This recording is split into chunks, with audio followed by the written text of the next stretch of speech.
Mirëdita. Sot, në kulmin e fushatës elektorale, narkopadrinua i Shqipërisë, Totorino apo El Chapo, njoftoi vendimin e narkoqeverisë së tij për ndalimin e TikTokut për 12 muaj. Me këtë akt, censure të mbi 1 milion përdoruesve të TikTokut në Shqipëri, Edi Rama rrjeshton Shqipërinë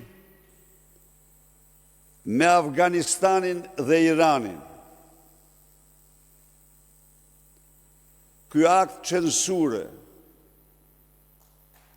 është një akt i mirëfillt, fanatizmi, intolerance,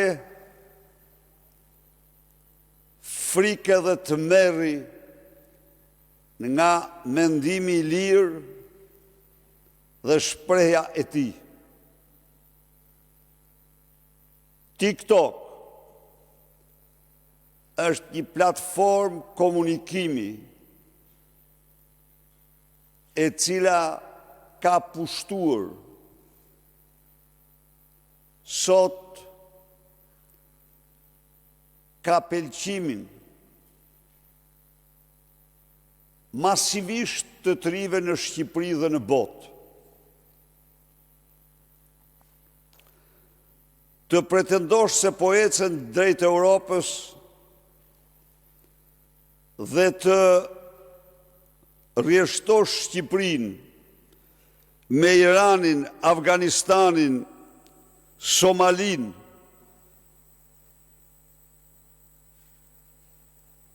bën një akt monstruoz kundër fjalës së lirë, një censur, dhe dëshmon se udhëtimi europian i Shqipërisë është një hipokrizi për ty. Rikujtoj këtu se zëvendës presidenti i Shteteve të Bashkuara J.D. Vance në fjalën e tij në Munich konsideroi mbylljen e mediave sociale si një antivlerë shumë të rrezikshme për shoqëritë e lira, fjalën e lirë dhe mendimin e lirë.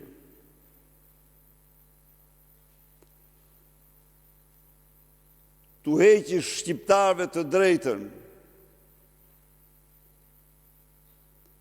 e përdorimit të TikTokut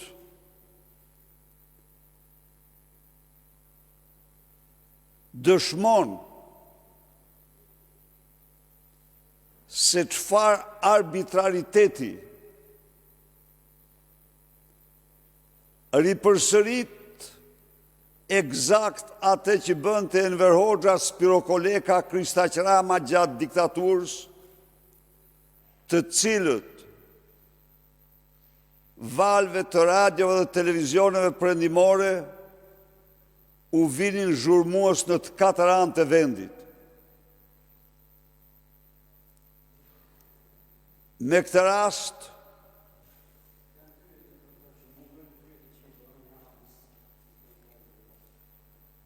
rast,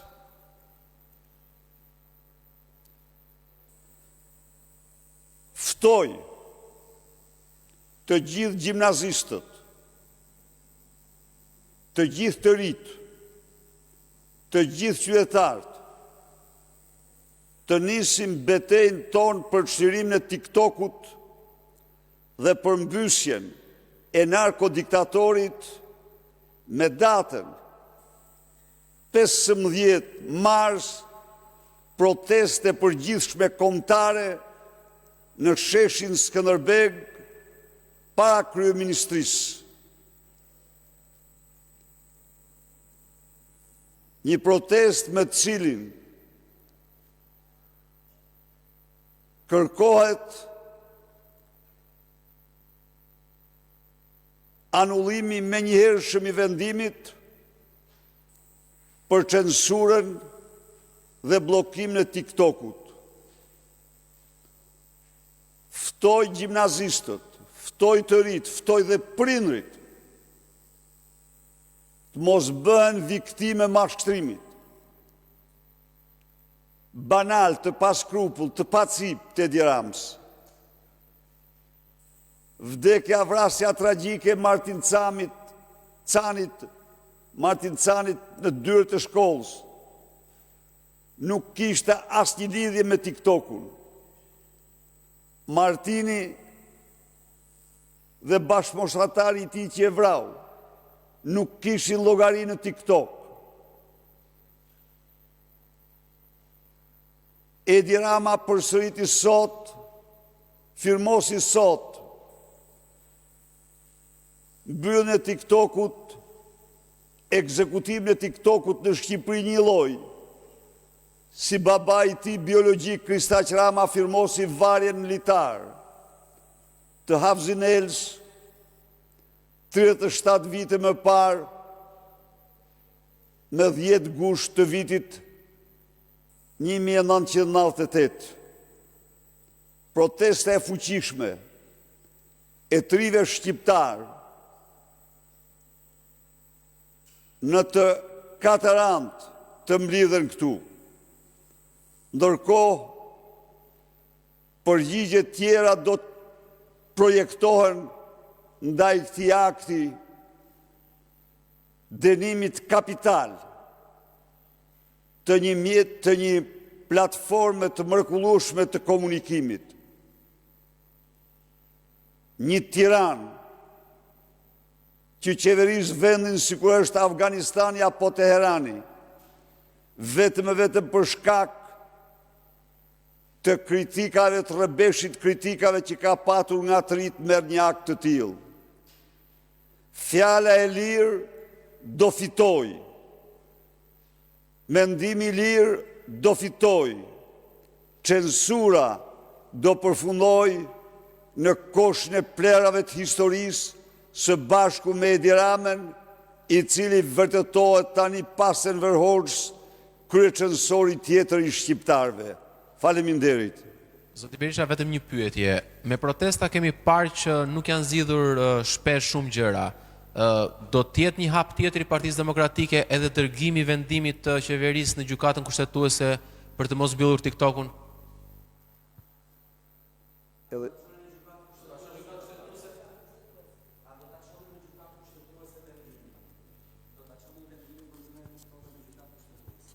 Këtë zgjidh rinia, do e zgjidhin përdorësuesit e TikTokut, kur ky mizor